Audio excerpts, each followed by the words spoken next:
नमस्कार दोस्तों, नॉलेज 89 में आपका बहुत बहुत स्वागत है।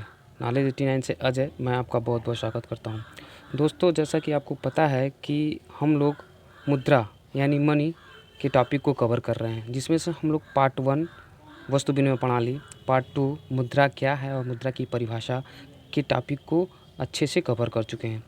तो आज की क्लास में हम लोग मनी पार्ट 3 मुद्रा के कार्य, फंक्शंस ऑफ वर्क, इसके हम लोग मनी के पढ़ेंगे।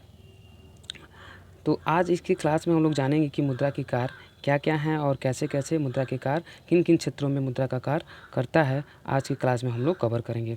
जैसा आप लोगों को पहले भी मैं बता चुका हूं कि मुद्रा एक ऐसा टॉपिक है जो इंटरमीडिएट के क्लास कॉमर्स और बीकॉम फर्स्ट ईयर में बहुत महत्वपूर्ण स्थान रखता है। इसमें से बहुत सारे क्वेश्चन आपके एग्ज़ाम में बनते हैं, जैसे कि मुद्रा की परिभाषा क्या है, मुद्रा का अर्थ क्या है, मुद्रा का कार्य क्या है, मुद्रा के प्राथमिक कार्य क्या है, मुद्रा के सेकेंडरी कार्य क्या है, मुद्रा के कंटिजेंट यानी आकस्मिक कार्य क्या हैं, मुद्रा की वस्तु विनिमय प्रणाली से कैसे इनकी कठिनाइयों को दूर किया। इन सारे क्वेश्चन इस चैप्टर से इतने बनते हैं दोस्तों कि पूछिए मत। तो आज के क्लास में हम लोग कवर करेंगे कि मुद्रा के कार्य क्या हैं। यानी आज हम लोग करेंगे टॉपिक पार्ट 3 मनी, मुद्रा के कार्य, फंक्शंस ऑफ मनी, यानी इसी कार्य को हम लोग करेंगे। ठीक है दोस्तों, चलिए पढ़ते हैं। आज हम लोग मुद्रा के कार्य क्या हैं, इसके आगे इसके क्लास में हम लोग जानते हैं कि मुद्रा के कार्य किन किन क्षेत्रों में किन किन तरीके से और किन किन मुद्दों के हिसाब से काम करता है। चलिए दोस्तों जानते हैं कि मुद्रा के कार्य क्या हैं। दोस्तों, मुद्रा के कार्य आज के आधुनिक युग में सीमित के अंतर्गत नहीं बांधा जाता, यानी उसको इसके कार्य को सीमित दायरा में बांध के नहीं रखा जाता। आज के युग में मुद्रा के अनेक क्षेत्रों में जो अपनी महत्वपूर्ण स्थान रखता है कार्यों के आधार पे। ये अगर मुद्रा हमारे देश में न रहे तो हमारी आर्थिक जो गतिविधियां हैं वो कहीं ना कहीं रुक जाएंगी। इसलिए इसके कार्य को बांध के रखना, यानी इनके कार्यों को अपने सीमित क्षेत्रों में रखना, ये बहुत इसका इम्पॉर्टेंट नहीं है। लेकिन फिर भी सुविधा की दृष्टि से और शास्त्रियों ने इसके कार्यों को भिन्न भिन्न तरीके से बांट के रखा है। उसी कार्यों को हम लोग उन शास्त्रियों के द्वारा जो दिया गया है उन्हीं कार्यों को हम लोग जानेंगे। जैसा कि यहाँ भी देखिए बता रहा है कि आज के भौतिक युग में मुद्रा के कार्यों को सीमित सीमाओं के अंतर्गत नहीं बांधा जाता। मैं पहले ये बता चुका हूँ कि आज के आधुनिक युग में मुद्रा के कार्यों को सीमित दायरा में बांध के हम लोग नहीं रख सकते। लेकिन सुविधा की दृष्टि से हम मुद्रा के कार्यों को निम्न भागों में बांटा जाए। लेकिन फिर भी अर्थशास्त्रियों ने मुद्रा के कार्यों को निम्नलिखित तरीके से निम्नलिखित भागों में बांट के रखा है, जो अर्थशास्त्रियों के आधार पे ये माना गया है कि मुद्रा किन किन क्षेत्रों में किन किन हिसाब से काम करता है। आगे कह रहा है कि जो निम्न चार्ट में दर्शाया गया, यानी आगे जो चार्ट होगा वो आपको बताएगा कि मुद्रा किन किन क्षेत्रों में किन किन हिसाब से काम करता है। चलिए जानते हैं दोस्तों कि मुद्रा के चार्ट के द्वारा जो समझाया गया है वो किन किन क्षेत्रों में कैसे कैसे काम करता है। देखिए दोस्तों, यहाँ पे फंक्शंस ऑफ मनी, यानी मुद्रा के कार्य क्या हैं। यहाँ पे देखिए प्राइमरी फंक्शंस, सेकेंडरी फंक्शंस और कंटिजेंट फंक्शन, यानी ये 3 कार्यों में इसको 3 क्षेत्रों में बांट दिया गया है। प्राइमरी मतलब हो गया आपका प्राथमिक, सेकेंडरी का मतलब होता है सहायक, कंटिजेंट मतलब वो आकस्मिक। यानी मुद्रा के कार्यों को 3 भागों में बांट के रखा गया है। तो इसको ऐसे समझ लेते हैं, इसको शॉर्ट फॉर्म में P, S और C, इस यानी इसके जो कार्य हैं इसको हम लोग आसानी से याद कर लेते हैं P, S, C, यानी इसके कार्य जो 3 पार्ट में बांटा गया है, इसके 3 कार्य हैं PSC। P मतलब हो गया प्राइमरी, S मतलब हो गया सेकेंडरी और C मतलब हो गया कंटिजेंट फंक्शन। यानी मुद्रा के 3 कार्यों में इसको बांट के रखा गया है कि पहला है प्राइमरी फंक्शन, दूसरा है सेकेंडरी फंक्शन, तीसरा है कंटिजेंट फंक्शन। यानी पहला प्राथमिक के आधार पे, दूसरा सहायक के आधार पे और तीसरा है कंटिजेंट यानी आकस्मिक कार्य। ये किन किन क्षेत्रों में काम करता है। चलिए दोस्तों जानते हैं कि प्राइमरी में और शास्त्रियों ने कार्यों को कैसे बांट के रखा है, उसको हम लोग जानते हैं। प्राइमरी में जो हम लोग इसको पी से यानी शॉर्ट फॉर्म में इसको पी से हम लोग क्या करेंगे, याद करने का तरीका जान जाइए। एक शॉर्ट में पी मतलब हो गया उसका प्राइमरी फंक्शन। आपको अभी पिछले हम बताए हैं कि इसको 3 भागों में बांट दिए, पी एस सी यानी फंक्शंस ऑफ मनी के जो पार्ट्स हैं वो 3 हैं। कौन कौन? पीएससी, पहला प्राइमरी, दूसरा सेकेंडरी, तीसरा सी मतलब कंटिंजेंट। यानी ये हमको आसानी से याद हो गया। चलिए आगे देखते हैं। अब प्राइमरी में कौन कौन से कार्य इसके आते हैं। पहला है मीडियम ऑफ एक्सचेंज, दूसरा है मेजर ऑफ वैल्यू, यानी पहला है आपका विनिमय का माध्यम। ध्यान से इसको पढ़िएगा दोस्तों, आप लोगों को पहले भी मैं बता चुका हूँ विनिमय का माध्यम मुद्रा का अर्थ में बता चुका हूँ कि विनिमय का माध्यम उसका मुद्रा का कार्य है। दूसरा है मेजर ऑफ वैल्यू, मूल्य का मापक, मूल्य का मापक, यानी इसका दूसरा काम क्या है? मूल्य का मापक। ठीक है दोस्तों, अब इसको कैसे? मीडियम ऑफ एक्सचेंज और मेजर ऑफ वैल्यू, यानी पी में हम शॉर्ट फॉर्म में याद कर लेते हैं एम और एम।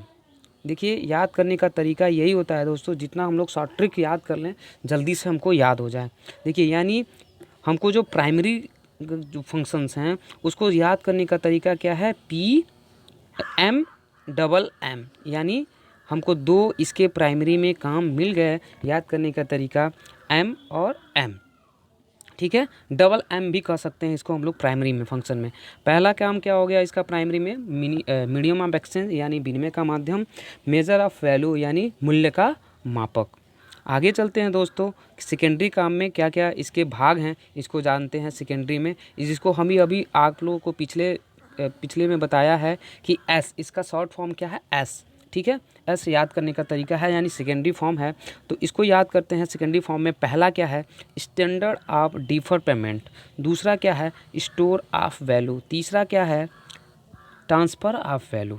यानी पहला क्या हो गया आपका? स्टैंडर्ड ऑफ डिफर पेमेंट, यानी भावी भुगतान में सहायक। इसको लिख सकते हैं हम लोग भावी भुगतान में सहायक। इसका पहला सेकेंडरी में पहला क्या होगा? भावी भुगतान में सहायक।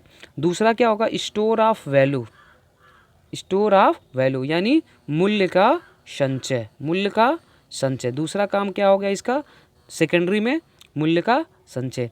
तीसरा क्या हो गया? Transfer of value, transfer of value का मतलब हो गया मूल्य का हस्तांतरण, हस्तांतरण। इसको ऐसे लिख लीजिए आप लोग हिंदी में भी। आगे पूरा हम इसका डिस्क्राइब किए हैं, आगे हम बताएंगे कि आपको इसको कैसे कैसे काम, कैसे विनिमय का माध्यम क्या है या ट्रांसफ़र वैल्यू क्या है, आगे के क्लास में हम लोग अभी पढ़ेंगे कि क्या है। हम भी अभी बता रहे हैं कि इसके पार्ट्स क्या क्या हैं। चलिए दोस्तों, यानी हमको याद हुआ पहला स्टैंडर्ड ऑफ डिफर्ड पेमेंट, दूसरा स्टोर ऑफ वैल्यू, तीसरा ट्रांसफ़र ऑफ वैल्यू। यानी इसको याद करने का तरीका हमको आपको बता दे रहे हैं कि कैसे इसको याद करना है आसानी से। एस टी यानी इसको SST, यानी जो सेकेंडरी फंक्शन है इसको याद करने का तरीका आपका क्या है? SST।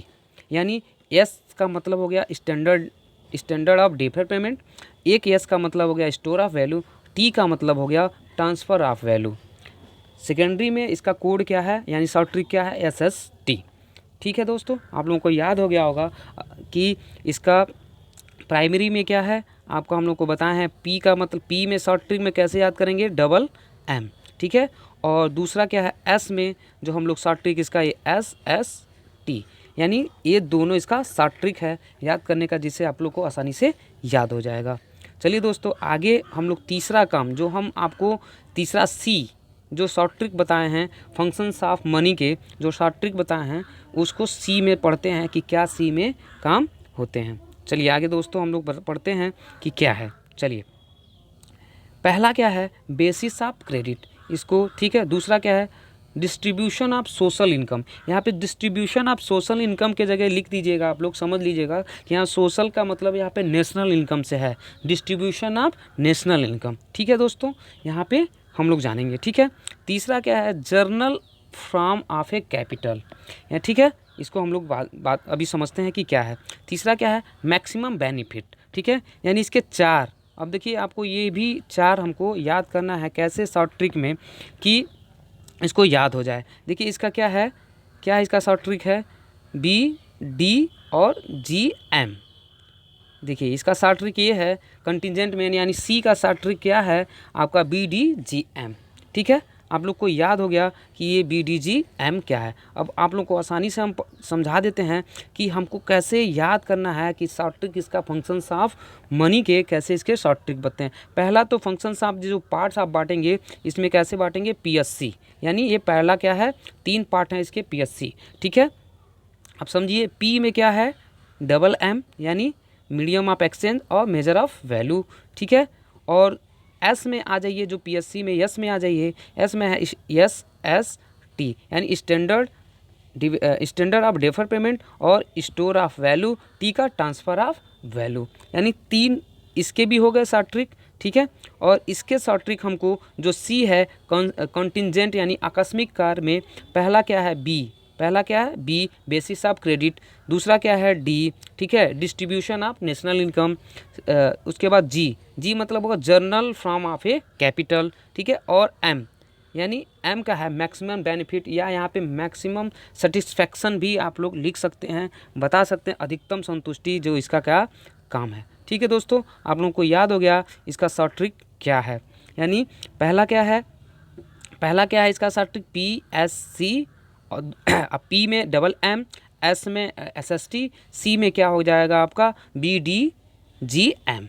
ये आपका शॉर्ट ट्रिक हो गया जो आसानी से आपको याद हो जाएगा कि कैसे हमको फंक्शंस ऑफ मनी के हमको याद करना है। ये इसका शॉर्ट ट्रिक है। आगे हम लोग विस्तार से पढ़ते हैं दोस्तों कि इसका प्राइमरी लेवल के कैसे काम करता है। दोस्तों आपको पहले मैं बता दूं कि इसके जो क्वेश्चंस बनते हैं, कभी कभी ये क्वेश्चंस बन जाते हैं मुद्रा के प्राथमिक कार्य क्या हैं। बहुत सारे कई बार क्वेश्चन आपके 5 नंबर 6 नंबर में क्वेश्चन बन जाते हैं कि मुद्रा के प्राइमरी फंक्शंस क्या हैं, यानी मुद्रा के प्राथमिक कार्य हैं क्या क्या हैं। तो आज दोस्तों हम लोग जानते हैं कि प्राइमरी कार्य इसके क्या है। तो पहले ही हम लोगों को प्राइमरी यानी इसको P में हम पहले ही डिवाइडेशन कर चुके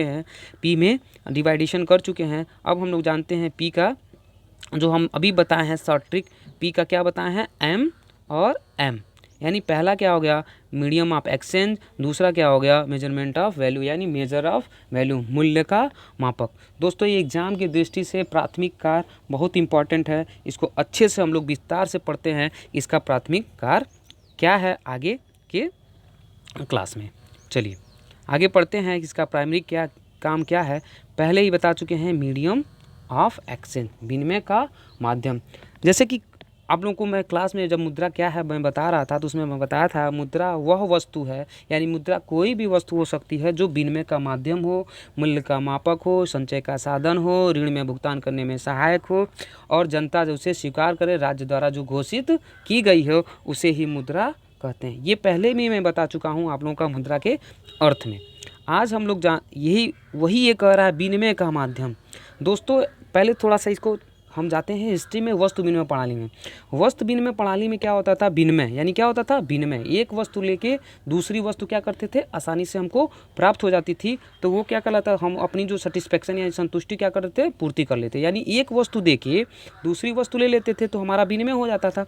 लेकिन यहाँ कह रहा विनिमय का माध्यम, यानी कोई ऐसी वस्तु हो जो विनिमय का माध्यम हो, यानी कोई ऐसी वस्तु, मैं बोल रहा कि जैसे मैं उस दिन भी समझाया था कि पिछले क्लास में, मैं वीडियो देख लीजिएगा आप लोग, कि पिछले क्लास में मैं बताया था कि कोई भी वस्तु, यानी कोई भी वस्तु हो जो विनिमय के माध्यम के रूप में काम करे, जिससे हमको आसानी से पता लगे कि विनिमय का माध्यम ये कर रहा है, उसी तरह ही इसे कहते हैं वस्तु विनिमय प्रणाली के क्या किया, विनिमय का माध्यम मुद्रा ने क्या किया, इसको दूर कर दिया।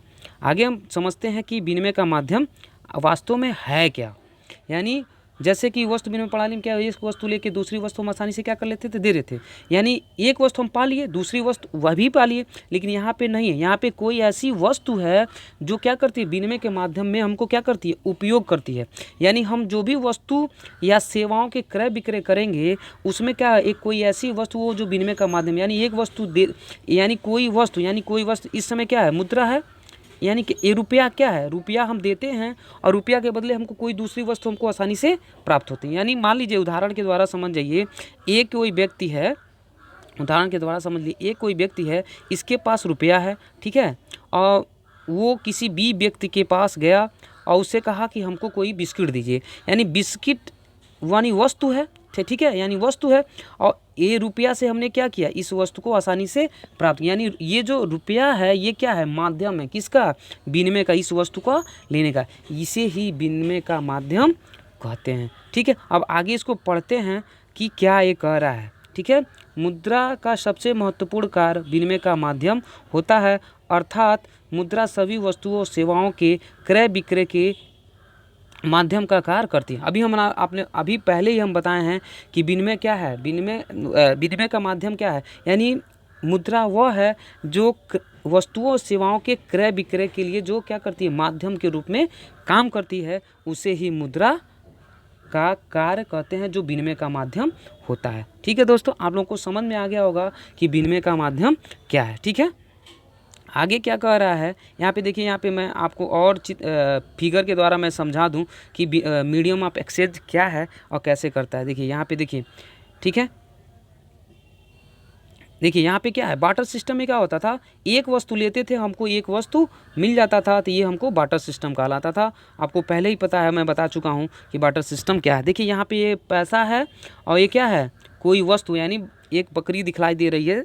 ठीक है, और इसके बदले क्या हो रहा है, हमको ये बकरी आसानी से मिल जा रही है। यही है विनिमय का माध्यम, मुद्रा का कार्य। यानी हम क्या करते हैं, एक ऐसी कोई वस्तु है जिसके द्वारा हम कोई वस्तु आसानी से प्राप्त कर लेते हैं, उसे ही विनिमय का माध्यम कहते हैं। आगे देखिए कह रहा है कि money as medium of exchange, यानी मुद्रा ही क्या है, मीडियम ऑफ एक्सचेंज, यानी विनिमय का माध्यम है, जो एक वस्तु लेके दूसरी वस्तु जो आसानी से, जो कोई वस्तु है उसके द्वारा हम आसानी से प्राप्त कर लेते हैं, उसे ही क्या कहते हैं हम, विनिमय का माध्यम। आप लोगों को अच्छी तरह समझ में आ गया होगा कि विनिमय का माध्यम मुद्रा का कार्य कैसे है। ठीक है, यहाँ पे देखिए और एक छोटा सा है, यहाँ पे हम समझा देते हैं।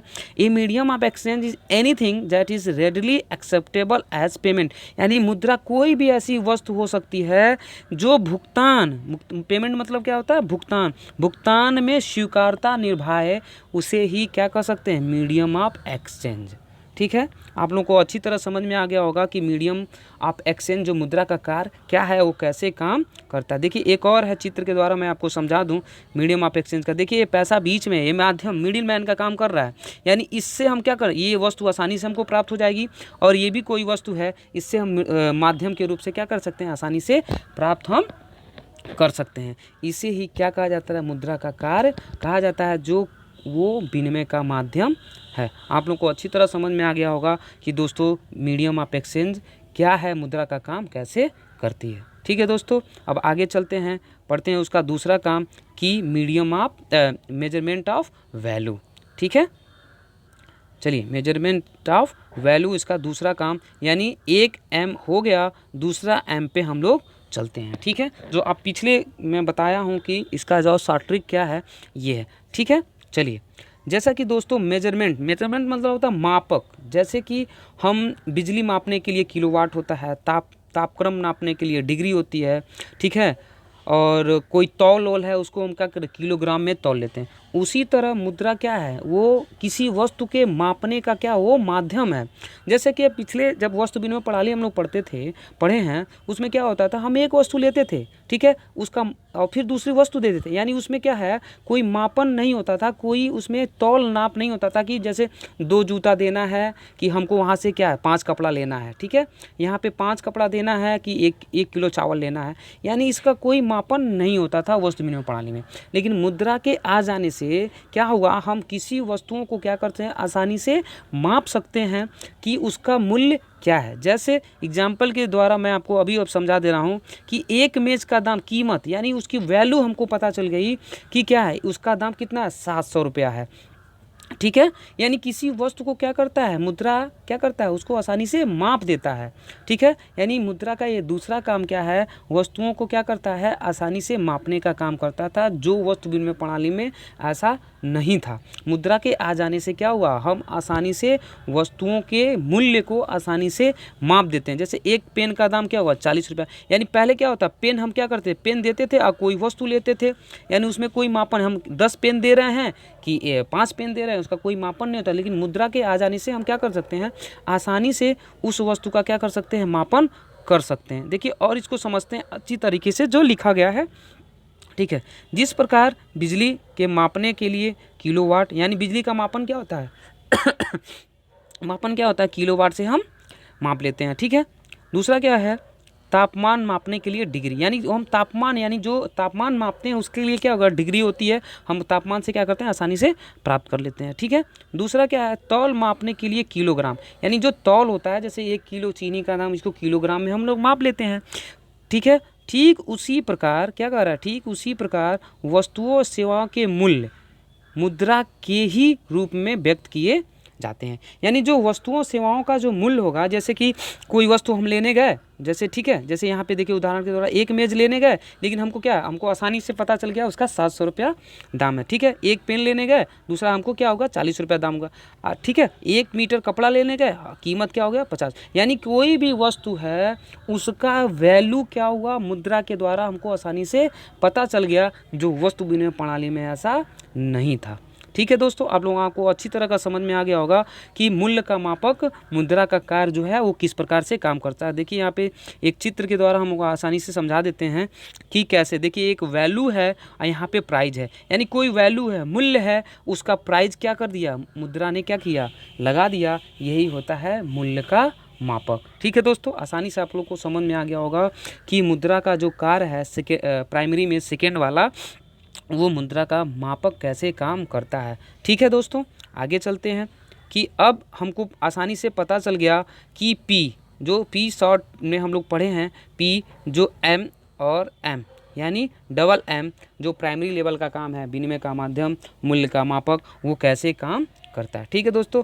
अब तीसरा क्या है, हम आसानी से पढ़ते हैं, यानी दूसरा क्या है, आसानी से B, जो हम B इसको सेकेंडरी फंक्शन, इसको S में हम शॉर्ट ट्रिक में आप लोगों को बताए थे कि इसका S क्या काम है, ठीक है दोस्तों। चलिए इसका S में हम लोग को 3 बताए थे हम, ठीक है। एक क्या होता है, स्टैंडर्ड फॉर डिफर पेमेंट, यानी भावी भुगतान का आधार, ठीक है, जो आपको S, यानी एक शॉर्ट ट्रिक में क्या बताए थे, S, ठीक है। पहला S हो गया। दूसरा S क्या है, दूसरा S क्या है, स्टोर ऑफ वैल्यू, ठीक है।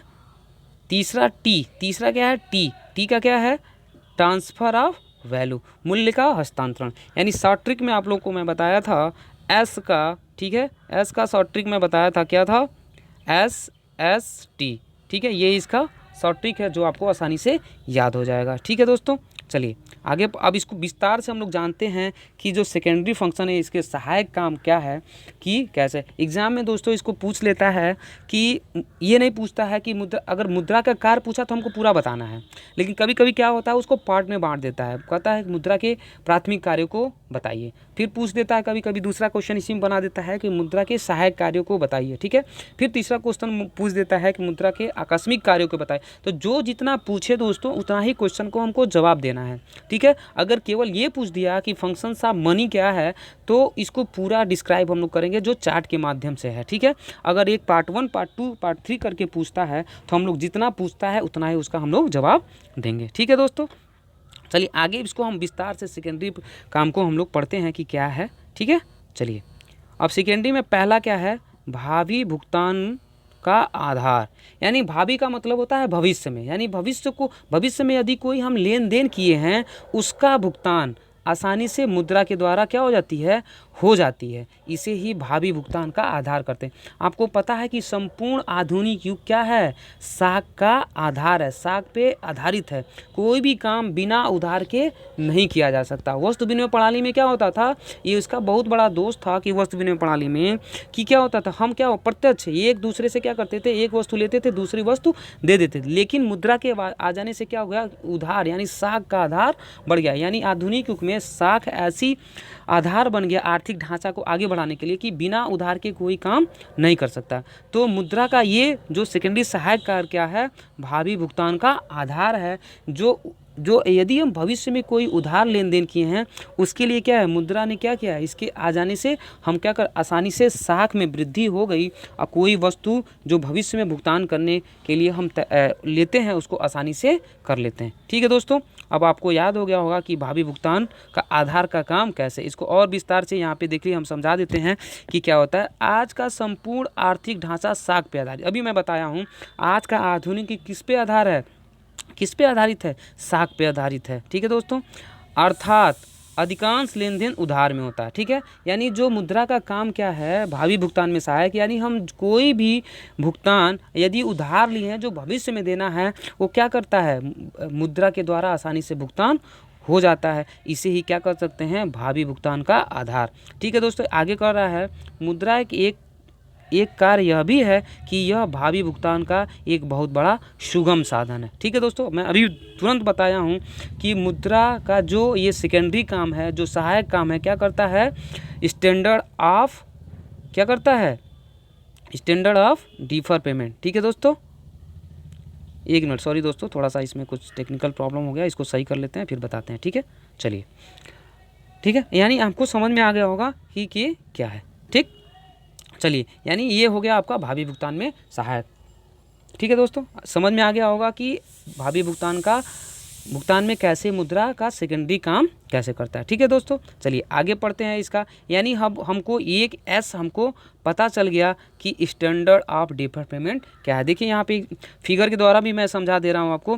देखिए यहाँ पे क्या है, ये एक दे रहा है और एक ले रहा है, यानी भविष्य में कोई हम क्या कर लोन या किसी व्यक्ति से हम उधार लिए हैं, उसको हम चुकाने के लिए भविष्य में क्या है, आसानी से इसको मुद्रा के द्वारा पूर्ति कर सकते हैं। इसे ही भावी भुगतान का आधार कहा जाता है। ये भी इसका सेकेंडरी सहायक काम है, ठीक है दोस्तों। चलिए आगे हम पढ़ते हैं कि इसका जो सेकेंड मूल्य का संचय का मतलब होता है कि कोई व्यक्ति अपने भविष्य में किसी काम को करने के लिए कोई धन अपने आवश्यकता के अनुसार क्या करता है, स्टोर करता है, इकट्ठा करता है, उसे ही क्या कर सकते हैं हम लोग, संचय। पहले क्या होता था, संचय जो होता था वस्तु विनिमय प्रणाली में बहुत कठिनाइयाँ होती थी, लेकिन मुद्रा के आ जाने से जो हमको संचय का जो आधार मिला, स्टोर ऑफ वैल्यू का, वो बहुत महत्वपूर्ण स्थान है। पहले क्या होता था कि हम कोई भी वस्तु स्टोर करने के लिए बहुत बड़ा स्पेस लेना है, तो बहुत बड़ा जगह के लिए हमको तैयार होना पड़ता था। लेकिन मुद्रा क्या होगा, वो जगह नहीं लेता है और क्या करता है, उसको आसानी से क्या करता है, इकट्ठा करने में भी सहायक प्रदान करता है। इसे ही क्या कर सकते हैं हम लोग, मूल्य का संचय। आगे हम लोग पढ़ते हैं मूल्य का संचय क्या है, कि कैसे ये मूल्य का संचय हमको बताता है कार्य, ठीक है। मनुष्य अपनी आकस्मिक आवश्यकता की पूर्ति हेतु वर्तमान आय का कुछ भाग संचित करना चाहता है। मैं अभी बताया हूँ, व्यक्ति क्या होता है, भविष्य में कोई काम करना है, यानी आकस्मिक कोई घटना हो जाए, उसके लिए क्या करता है, पहले से ही वो तैयार रहता है कि हमको स्टोर करना है, ठीक है।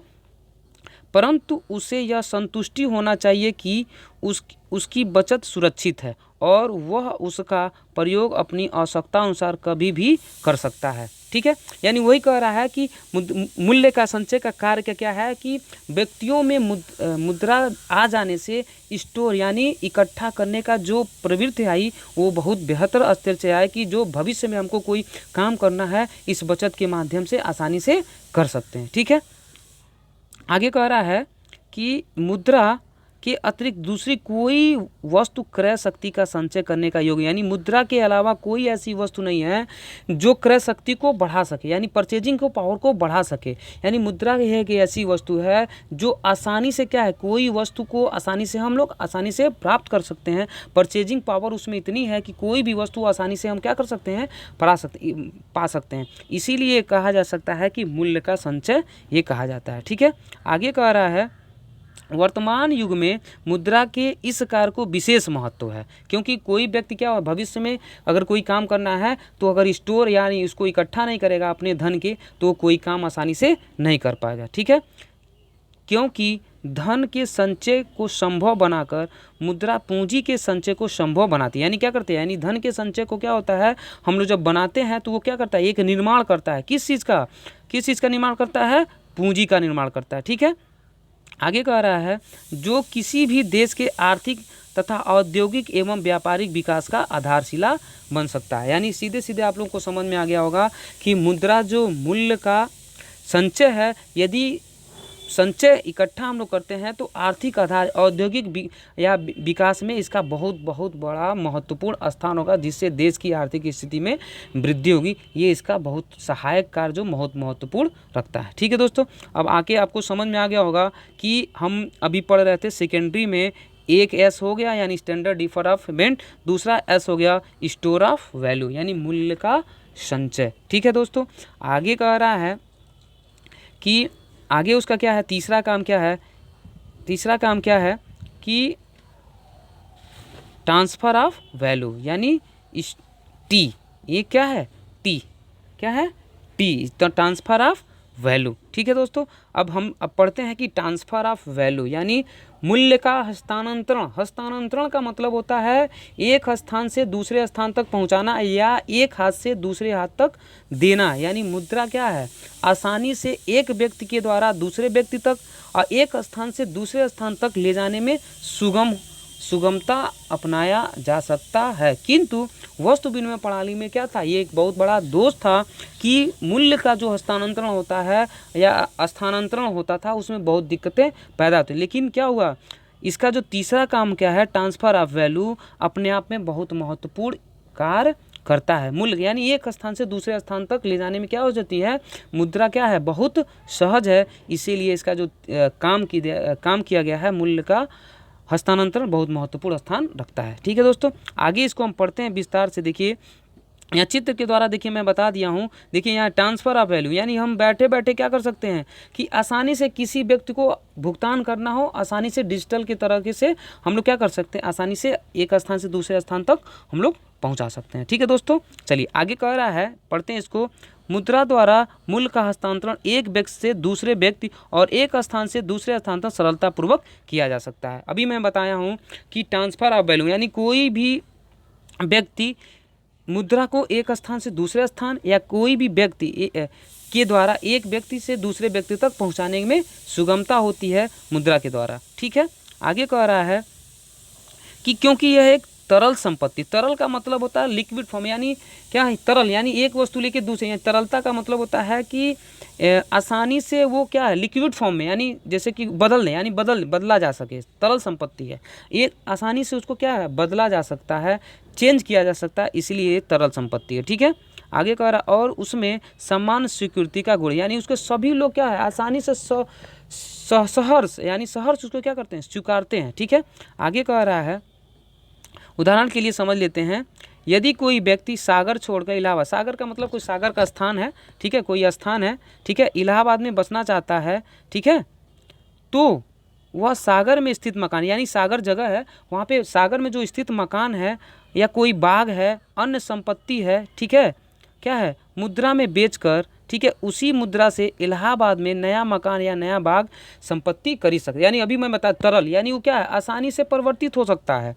यानी वही चीज़ है कि जो मूल्य का हस्तांतरण है, ये कार्य है, तो इसमें क्या है, आसानी से कोई व्यक्ति है अगर वो यहाँ रह रहा है, कहीं किसी निश्चित स्थान पे रह रहा है, उस मकान संपत्ति को बेचकर आसानी से वो दूसरे जगह जब जाएगा फिर से वो नया संपत्ति आसानी से उस मुद्रा के माध्यम से खरीद सकता है। इसीलिए इसका जो तीसरा काम का बताया गया है बहुत महत्वपूर्ण है। ठीक है दोस्तों, आप लोग समझ में आ गया होगा कि मूल्य का हस्तांतरण क्या है, मुद्रा का काम। ठीक है, यानी हम लोगों ने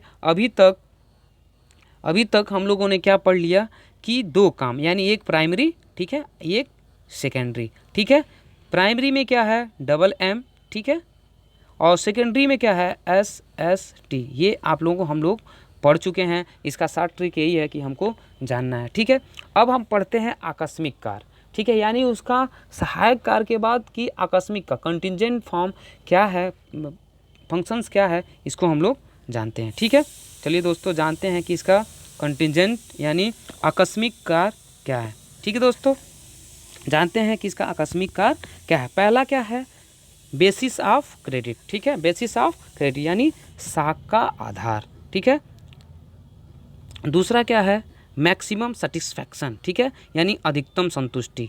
तीसरा क्या है, डिस्ट्रीब्यूशन ऑफ नेशनल इनकम। ठीक है, राष्ट्रीय आय का वितरण। ठीक है, आगे तीसरा क्या है, पूंजी की तरलता में वृद्धि, यानी increase in liquid of capital, यानी पूंजी की तरलता में वृद्धि। ठीक है, इसको हम लोग पूरा विस्तार से आगे पढ़ते हैं कि तीसरा जो कंटिजेंट यानी आकस्मिक कार्य क्या है, इसको आसानी से हम लोग जानते हैं, इस विस्तार से जानते हैं कि आकस्मिक कार्य क्या है और कैसे है। ठीक है, चलिए आगे जानते हैं। ठीक है, पहला क्या है, अभी हम बताए हैं, पहला क्या है, साख का आधार। ठीक है, साख का आधार का मतलब आप लोगों को पता है कि साख इस वर्तमान युग में प्राणदायक है, यानी जो साख है आसानी से हम आधुनिक युग में पूर्ति के लिए यूज करते हैं। ठीक है, अगर यदि साख न हो तो हम कोई व्यवसाय या कोई भी काम आसानी से नहीं कर सकते। ये आधुनिक युग में साख जो है अपने आप में बहुत महत्वपूर्ण स्थान रखता है। दोस्तों आगे के क्लास में हम लोग और अच्छी तरीके से पढ़ेंगे कि क्रेडिट क्रिएशन, ठीक है, यानी साख का निर्माण कैसे होता है, अब बैंक कैसे साख का निर्माण करती है। आगे के क्लास में हम लोग नेक्स्ट टॉपिक पे हम लोग जब चर्चा करेंगे इसको बहुत विस्तार से पढ़ेंगे कि साख क्या है और साख का निर्माण कैसे होता है और एक बैंकिंग प्रणाली और एक बैंक कैसे साख का निर्माण करती है। आगे की क्लास में हम लोग नया चैप्टर लेके आएंगे क्रेडिट क्रिएशन, तो हम लोग पढ़ेंगे कि साख का आधार क्या है। फिलहाल यहाँ पे बेसिस ऑफ क्रेडिट समझते हैं कि मुद्रा का जो आकस्मिक कार्य में पहला जो है इसको जानते हैं। ठीक है, आगे पढ़ते हैं कि क्या है। ठीक है, आधुनिक युग में साख जो व्यवसाय का प्राण है, मैं अभी बता दी हूँ, साख जो क्या है, प्राण है। ठीक है, द्रव्य पे आधारित है, यानी कोई भी मुद्रा क्या है, वो द्रव्य है, उसी पे आधारित है। ठीक है दोस्तों, ठीक है, नगद कोष के आधार पर ही बैंक साख का निर्माण करती है। नगद कोष यानी मुद्रा, अभी मैं बताया हूँ कि क्रेडिट क्रिएशन जो बैंकिंग सिस्टम करती है उसको आगे के चैप्टर हम लोग जब नया चैप्टर मैं लेके आऊँगा क्रेडिट क्रिएशन, तो इसको मैं बहुत बेहतर तरीके से आप लोग को समझा दूंगा कि क्रेडिट क्रिएशन बैंक कैसे करती है। ठीक है दोस्तों, यानी साख क्या करती है, ये निर्माण करती है, अर्थात साख पत्र, ठीक है, साख पत्र और बैंक नोट मुद्रा के आधार पे ही चलन में आते हैं। यानी साख के आधार पे बैंक क्या करती है, साख के आधार पे ही अपनी पूरी बैंकिंग सिस्टम को क्या करती है, आगे चलाती है। ठीक है, उसी तरह मुद्रा क्या है, साख का आधार है। मुद्रा के द्वारा हम ये किसी व्यक्ति से भविष्य में कोई उधार लिए हैं आसानी से क्या कर सकते हैं, उसकी हम पूर्ति कर सकते हैं। इसीलिए इसका जो कार्य है साख का आधार बहुत महत्वपूर्ण स्थान रखता है। ठीक है, आगे कह रहा है कि आज की मुद्रा केवल भुगतान का वचन के अतिरिक्त कुछ भी नहीं है। यानी आज के युग में मुद्रा के द्वारा क्या किया जाता है, किसी व्यक्ति से यदि हम उधार लिए हैं वो क्या आसानी से उसका भुगतान मुद्रा के द्वारा हम कर सकते हैं। ये साख का आधार ही है कि हम किसी व्यक्ति से क्या करते हैं, आसानी से कोई भी वस्तु लेन देन के लिए प्रयोग कर सकते हैं। इसीलिए मुद्रा का ये जो आकस्मिक कार्य है साख का आधार बहुत महत्वपूर्ण स्थान रखता है। दोस्तों क्रेडिट क्रिएशन आगे के चैप्टर में बहुत बेहतर पढ़ेंगे, लेकिन आज हम लोग इतना ही जान जाए कि साख का आधार मुद्रा का क्या है, इतना। ठीक है, आगे चलते हैं। दूसरा क्या है इसका, आगे देखिए यहीं पे और थोड़ा सा विस्तार से हम समझा देते हैं कि साख का क्या, व्हाट इज़ द क्रेडिट, यानी साख क्या है। ठीक है, कि थोड़ा सा समझा देते हैं कि आप लोग को साख क्या है। ठीक है, यहाँ देखिए दे रहा है I will give you 200 kg of wool today, यानी कह रहा है मैं तुम्हें आज 2 किलो क्या कर रहा हूँ, उलेन मतलब ऊन आपको देता हूँ। ठीक है, if you supply me with milk for 3 month, यानी तुमको मैं दे रहा हूँ लेकिन 3 महीने तक लगातार तुम मुझे क्या करना, 3 महीने तक सप्लाई करना, किसका, दूध का। यानी हो गया ना, ये एक दूसरे के बीच क्या हो, बांड हो गया, यानी एक दूसरे के बीच क्या हो गया, संबंध हो गया। यानी क्या गया, साख, यही साख होता है। दो व्यक्तियों के बीच क्या होता है, आपसी समझौते जो भविष्य में लेन देन के लिए क्या होते हैं, पूर्ति के लिए, भुगतान के लिए इंपॉर्टेंट होते हैं, उसे ही क्या कहा सकता है, साख कहा जा सकता है। ठीक है, आगे इसको और भी हम पढ़ लेते हैं। ठीक है, देखिए यहाँ पे और भी थोड़ा विस्तार से पढ़ देते हैं। Credit is an arrangement thought which you may receive cash goods और सर्विस नाउ, ठीक है, एंड पे फॉर देम इज फ्यूचर। यानी क्रेडिट क्या है, एक ऐसा थॉट है जो अरेंज करता है किसके लिए, हम वर्तमान में उस सर्विस और उस गुड्स का, उस कैश का प्रयोग करते हैं, किंतु उसका भुगतान क्या करते हैं, भविष्य में करते हैं, उसे ही क्या कर सकते हैं हम लोग, साख कर सकते हैं। आप लोग को समझ में आ गया होगा कि साख क्या है। ठीक है दोस्तों, चलिए आगे हम लोग ये कह रहा है the cost of using someone else money is called interest, यानी जो कास्ट हम प्राप्त करेंगे उसके बदले में हमको क्या मिल जाएगी, जो हम उधार के रूप में इंटरेस्ट हमको प्राप्त हो जाएगी, इसी को क्या कर सकते हैं हम लोग, क्रेडिट। ठीक है, इसी को हम लोग क्या कर सकते हैं, क्रेडिट कर सकते हैं। ठीक है दोस्तों, आपको समझ में आ गया होगा कि क्रेडिट क्या है। तो बैंक क्या करती है, मुद्रा के माध्यम से क्रेडिट क्रिएशन करती है, जो ये इसका मुद्रा का बहुत बड़ा इंपॉर्टेंट काम है जो आकस्मिक कार्य में आता है। ठीक है दोस्तों, आप लोगों को समझ में आ गया होगा कि साख का आधार मुद्रा का काम क्या है। ठीक है, आगे चलते हैं कि दूसरा काम उसका क्या है कि अधिकतम संतुष्टि। अधिकतम संतुष्टि यानी मैक्सिमम सेटिस्फैक्शन। ठीक है, इसको पहले हम लोग पढ़ते हैं, इसके बाद तब आपको हम समझाते हैं कि मैक्सिमम संतुष्टि क्या है। ठीक है दोस्तों, कह रहा एक उपभोक्ता अपनी आय का प्रयोग इस प्रकार करना चाहता है जिससे उसे अधिकतम संतुष्टि प्राप्त हो।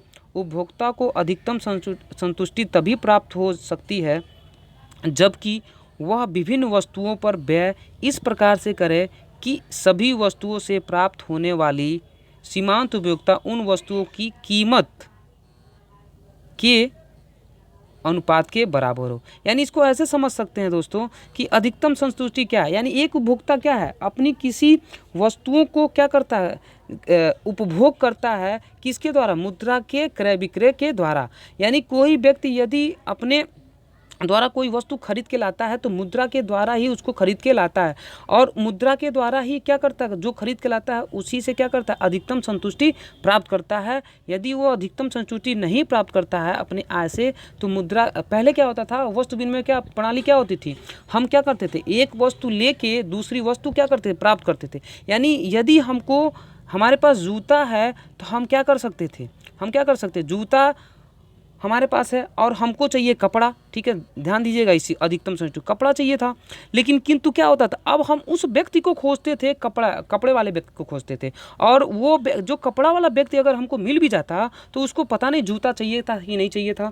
यानी दोनों के व्यक्ति क्या होता था, ये दोनों की अधिकतम संतुष्टि क्या होती थी, पूर्ति नहीं होती थी। लेकिन मुद्रा के जो कार्य है इसको क्या कर, आसानी से हमको अधिकतम, यानी कोई भी वस्तु आसानी से हम उसको खरीद के उसकी पूर्ति कर लेते हैं। लेकिन अगर यही मुद्रा नहीं होती तो वस्तु विनिमय प्रणाली जी थी तो हम उसमें क्या अधिकतम संतुष्टि प्राप्त नहीं करते थे।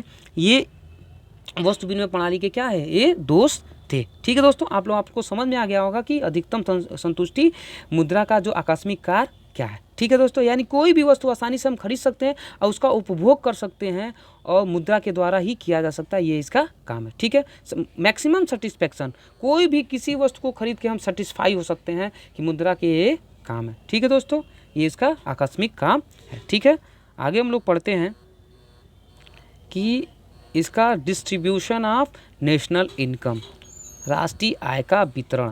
पहले तो समझते हैं दोस्तों राष्ट्रीय आय क्या है। ठीक है, तब हम समझते हैं इसका जो नेशनल राष्ट्रीय आय का वितरण यानी डिस्ट्रीब्यूशन ऑफ नेशनल इनकम। वितरण का मतलब भी हम आगे समझाते हैं आपको क्या होगा दोस्तों।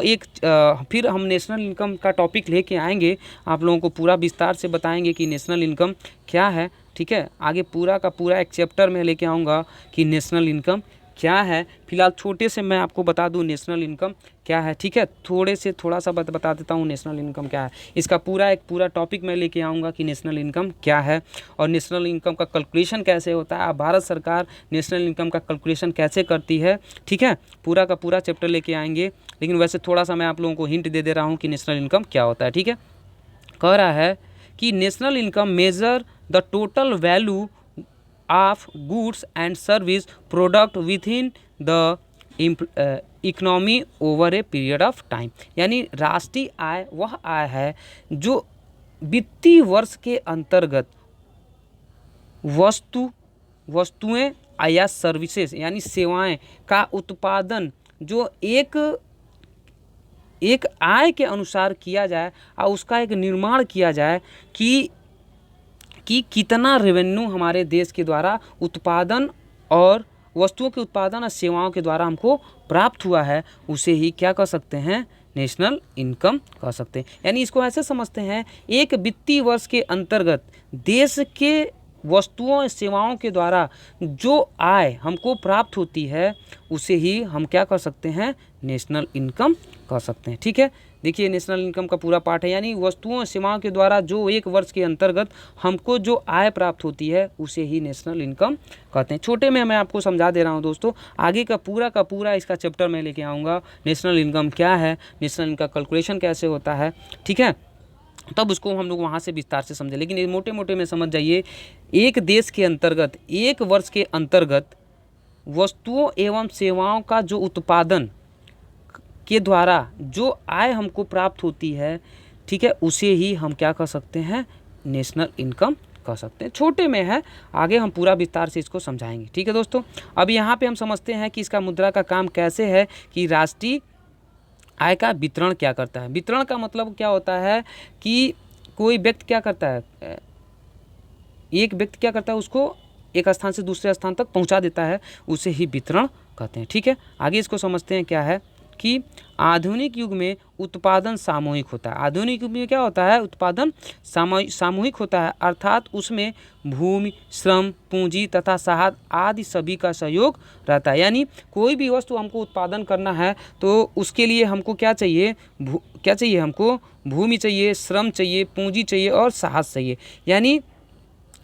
यानी सिंपल सी उदाहरण है, किसी चीज़ के उत्पादन के लिए हमको लैंड, लेबर, कैपिटल और एक उद्यमी, यानी उद्यमी का मतलब एंटरप्रेन्योर हमको चाहिए, तभी हम क्या कर सकते हैं, एक किसी ऐसे वस्तु का उत्पादन कर सकते हैं। ठीक है, अतः उत्पत्ति के सभी साधनों को उसके योगदान के अनुपात में उचित पुरस्कार मिलना चाहिए। आगे क्या कह रहा है, मुद्रा के होने से समस्त राष्ट्रीय आय मुद्रा में ही आंकी जाती है और उत्पत्ति के प्रत्येक साधन को उसके योगदान के अनुपात में उचित पुरस्कार मुद्रा में दे दिया जाए।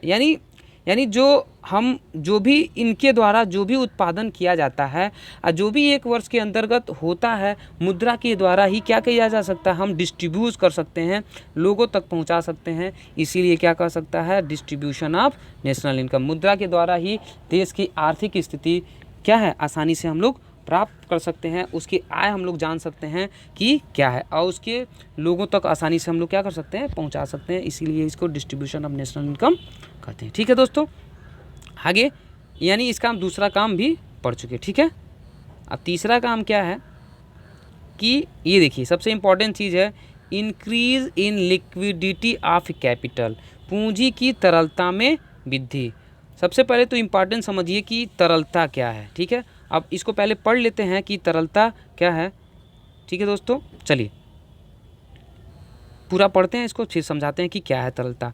मुद्रा एक महत्वपूर्ण परिसंपत्ति है। मुद्रा क्या है, एक महत्वपूर्ण परिसंपत्ति, यानी एक ऐसा एसेट्स है, ठीक है, जिसमें सभी संपत्ति रखी जाती है। वास्तव में संपत्तियां मुद्रा में ही परिवर्तित की जाती है। लिक्विड फॉर्म का मतलब होता है कि मुद्रा के द्वारा हम किसी वस्तु, यानी कोई भी वस्तु मुद्रा के द्वारा क्या है, परिवर्तित, तरलता के रूप में परिवर्तित किया जा सकता है। ठीक है, आगे कह रहा है उदाहरण के रूप में भूमि, मशीन, स्टॉक, अंश आदि सभी मुद्रा से कभी भी खरीदे या बेचे जा सकते हैं। ठीक है दोस्तों, यानी ये कह रहा है मुद्रा एक ऐसी वस्तु है जिसके द्वारा क्या है, ये सभी वस्तुएं खरीदी या बेची जा सकती हैं। यानी मुद्रा के द्वारा क्या है, कोई भी संपत्ति को हम क्या करें, लिक्विड यानी उसको परिवर्तित कर सकते हैं। एग्जाम्पल के द्वारा कि कोई संपत्ति, यदि आपके पास भूमि है, भूमि को क्या कर सकते हैं, इसको हम बेच सकते हैं, उसको बेच सकते हैं और मुद्रा में आसानी से उसको परिवर्तित कर सकते हैं। ठीक है, वही ये कह रहा है। मशीनरी है कोई आपके पास, उसको क्या कर सकते हैं, इसको बेच के हम मुद्रा में क्या कर सकते हैं, परिवर्तित कर सकते हैं। ठीक है, स्टॉक, आपके पास कोई संपत्ति है, ठीक है, कोई भी संपत्ति है या कोई अंश है, अंश आगे आपके चैप्टर में मैं बताऊंगा शेयर क्या है, एक चैप्टर लेके आऊँगा कि अंश शेयर क्या है, बताएंगे दोस्तों। यानी कोई भी अंश है उसको हम क्या कर सकते हैं, मुद्रा में परिवर्तित कर सकते हैं। इसे ही क्या कहा जा सकता है, तरलता। ठीक है, यानी पूंजी की तरलता में वृद्धि, यानी कोई आपके पास पूंजी है, कोई आपके पास एसेट्स है, मुद्रा क्या करती है, उसको तरल यानी उसको आसानी से बदलने का काम कर सकती है, उसे ही क्या कर सकती है, उसे ही क्या कर सकते हैं, पूंजी की तरलता में वृद्धि। यानी मुद्रा के द्वारा कहा जा सकता है कि पूंजी की तरलता में वृद्धि किया जा सकता है, ये इसका क्या है, काम है। ठीक है दोस्तों, आगे कह रहा है अतः मुद्रा ही है जो सभी प्रकार की संपत्ति को तरलता प्रदान करती है। यानी कोई भी संपत्ति हो, मुद्रा के द्वारा क्या किया जा सकता है, तरल यानी उसको परिवर्तित किया जा सकता है। ये मुद्रा का कार्य बहुत इंपॉर्टेंट है। ठीक है दोस्तों, यानी कंटीजेंट में हम लोगों ने क्या पढ़ लिया, 3 हम लोगों ने पढ़ लिया। ठीक है दोस्तों, आगे कि चौथा और अंतिम काम क्या है, इसको हम लोग जानते हैं। ठीक है दोस्तों, यानी नहीं दोस्तों, ये पूरा कंप्लीट हो गया हम लोग का चारों काम। ठीक है, पहला क्या है, बेसिस ऑफ, ठीक है, देखिए चारों हम लोगों ने इसको क्या है, हम लोगों ने अच्छी तरीके से पढ़ लिया। दोस्तों आज के क्लास में हम लोग मुद्रा के कार्य यानी फंक्शंस ऑफ मनी पूरे चैप्टर को अच्छे तरीके से पढ़ लिया है। दोस्तों मैं पहले ही बता चुका हूँ, मनी जो है वो आपके एग्ज़ाम की दृष्टि से बहुत महत्वपूर्ण स्थान रखता है, इसलिए इसको अच्छे से आप लोग पढ़िए। ठीक है दोस्तों, मेरा चैनल का नाम है नॉलेज 89, इसको भी आप लोग सब्सक्राइब करें, लाइक करें। और आगे की क्लास में हम लोग पढ़ते हैं क्योंकि मुद्रा की बुराई। ठीक है, अभी तक हम लोगों ने पढ़ा कि मुद्रा का काम क्या है, ठीक है, मुद्रा की परिभाषा क्या है, और आगे हम लोग पढ़ेंगे कि मुद्रा की बुराई यानी डिमेरिट्स ऑफ मनी, यानी इविल्स ऑफ मनी। इसके आगे के चैप्टर हम लोग मिलते हैं। धन्यवाद दोस्तों, थैंक्स।